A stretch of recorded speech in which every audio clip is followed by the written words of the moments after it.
పరదా మూవీ టీజర్ని రిలీజ్ చేశారు starring Anupama Parameswaran. Hi I'm Rishitha. This is Subbaraju.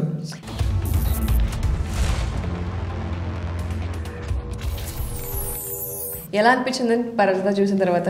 చాలా ఎక్సైటింగ్ ఉందండి. ఎందుకంటే పరదా టీజర్ చూసిన తర్వాత ఒక క్యూరియాసిటీ క్రియేట్ అవుతుంది. అంటే ఓపెనింగ్ అవడం అమ్మాయి చనిపోవడానికి 70 లక్షలు అనిపిస్తుందంటే ఎందుకు చనిపోవాలనుకుంటుంది అనేది. అసలు ఫస్ట్ ఆఫ్ ఆల్ పరదా అనేది చూపించడమే చాలా ఇంట్రెస్టింగ్ ఉంది నాకు. అవును, అది రాజస్థాన్ సైడ్ అట్లనే ఉంటారు, నార్మల్ గా ఆ పరదా వేసుకునే ఉంటారు. ఆ తీరు అసలు నేను అనుకోవడం మొత్తం అటువంటి స్టీరియోటైపిక్ ఇది ఉన్న ఒక ప్రపంచాన్ని రిప్రజెంట్ చేస్తూ ఉన్నట్టుంది. మీరు చూస్తే వాళ్ళ జర్నీని చూస్తే కనుక దర్శిని అని మలయాళం యాక్ట్రెస్ తను కొంచెం దర్శన పాస్ గా ఉంటది.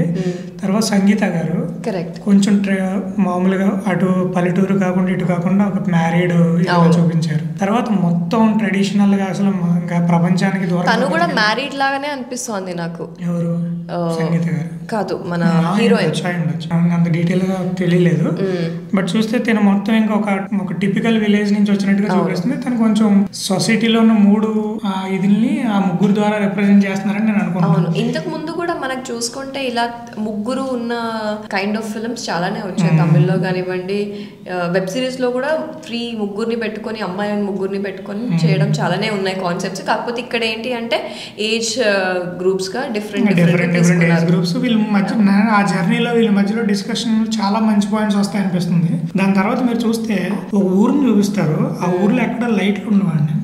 ఆ ఊరికి ఒక దేవత ఉంటుంది, జ్వాలాంబిక దేవి. జ్వాల అంటే లైట్, అసలు లైట్ ఇచ్చే దేవత. అంటే దాన్ని ఎలా చెప్పారో చూడండి, లైట్లు ఉండవు, జ్వాల అంటేనే లైట్. ఆ జ్వాలాంబిక దేవి దగ్గరికి మీరు వెళ్ళి చూస్తే ఆవిడ కూడా పరదా ఉంటుంది. టిపికల్ ఎంత అమ్మాయి ఎంతలా చూపిస్తారనేది చూడాలి మనం. సో దాంట్లో ఇంకా కొన్ని షార్ట్ లో చూస్తే ఒక అమ్మాయి తెల్లచీర కట్టుకుని ఒక బావిలా ఉంటది, బావిలోకి దిగుతూ ఉంటే పైనుంచి తన పసుపు కుంకాలను పోసేస్తూ ఉంటారు. అంటే నేను అనుకోవడం కొన్ని సంవత్సరాల క్రితం సతీసాగం అని ఇలాంటి టిపికల్ కాన్సెప్ట్స్ ఉండేవి. తర్వాత మెల్లిమెల్లిగా కొన్ని ఇది వచ్చి కొంతమంది గొప్ప గొప్ప వ్యక్తులు వచ్చి మనకి ఆ చేంజెస్ తీసుకొచ్చారు సొసైటీలో అమ్మాయి విషయంలో. కానీ ఇంకా అటువంటి ఫాలో అవుతున్న విలేజ్లు మీరు అన్నట్టు రాజస్థాన్ సైడ్ కానీ ఇటు కానీ ఉండేవి, ఇప్పటికీ ఉన్నాయి. కాకపోతే పొలిటికల్ ఇదిల వల్ల బయటికి రావట్లేదు. అలాంటి ఒక ప్లేస్ తీసుకుని అంటే అక్కడ ఆడపిల్ల పుడితే ఇలా చూపించి దాని తర్వాత సతీసాగం కొంచెం చితి కూడా చూపిస్తాడు. మేబీ సతీసాగం ఉంటే ఉండొచ్చు కూడా. అలాంటి టిపికల్ విలేజ్ లో ఉన్న ఆ స్టోరీని తీసుకుని అండ్ ఈ సినిమా వచ్చేటప్పటికి మేకర్స్ ఆఫ్ సినిమా బండి సక్సెస్ఫుల్ మూవీ. చాలా చిన్న ఇది నుంచి ప్రవీణ్ చాలా గొప్ప కాన్సెప్ట్ తీసుకొచ్చాడు. అలాంటి వ్యక్తి నుంచి మంచి కాన్సెప్ట్ ఎక్స్పెక్ట్ చేయొచ్చు మనం. సమాజంలో ఉన్న అమ్మాయిల యొక్క స్థితిగతుల్ని ఈ ముగ్గురు అమ్మాయిల జర్నీ ద్వారా మనం చూపిస్తాడు అనేది నేను అనుకుంటున్నా. అక్కడ విజువల్స్ బట్టి జ్వాలాంబికాదేవి ఇదిని బట్టి చీకట్లో ఉండిపోయిన మీరు జ్వాలాంబికాదేవి అని ఎందుకు పెట్టారంటే వెలుగు కోసం.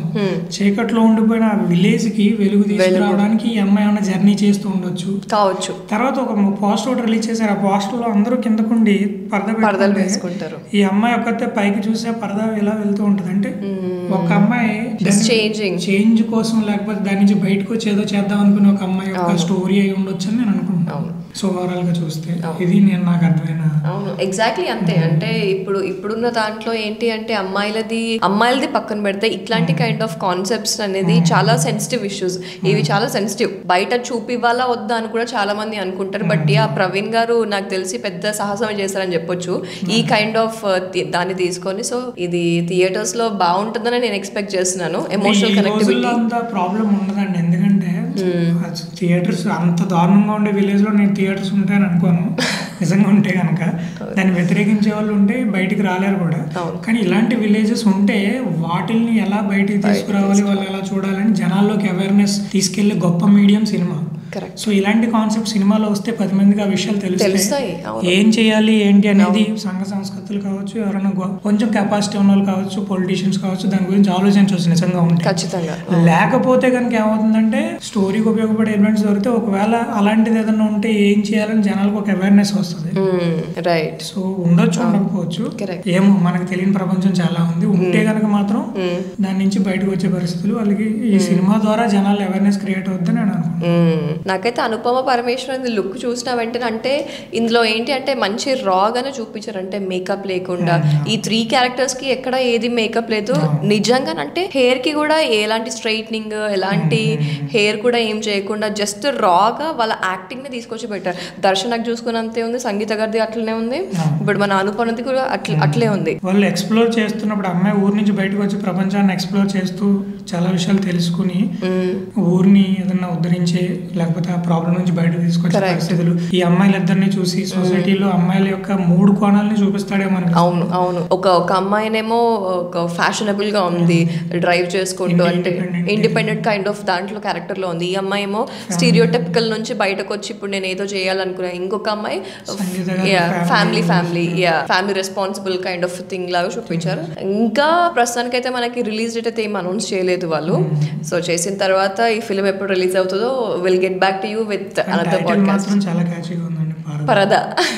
అవును, ఫీమేల్ ఓరియంటెడ్ మూవీస్ వచ్చి ఇలాంటి చాలా రోజులు అయింది. అవును, చాలా వచ్చి హిట్ కొడితే మాత్రం ఒక మంచి పారాడైమ్ షిఫ్ట్ లాగే ఉంటుంది. రైటర్స్ కూడా మంచి స్కోప్ అంటే ఒక ఓపెనింగ్ లా ఉంటుంది అంటే ఖచ్చితంగా. సో ఇదండి మా రివ్యూ ఆన్ ద టీజర్ పరదా. So will get back to you in another podcast with another teaser. So mean while do like, share and subscribe to Rawson Films.